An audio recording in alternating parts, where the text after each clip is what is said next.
gulo ng tao, kasing gulo ng mundo.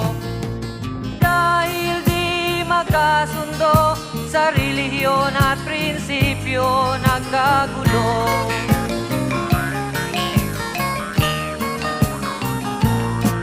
Ang bayan ko sa Cotabato, kasing gulo ng isip ko. Di alam saan nang galing, di alam saan patungo.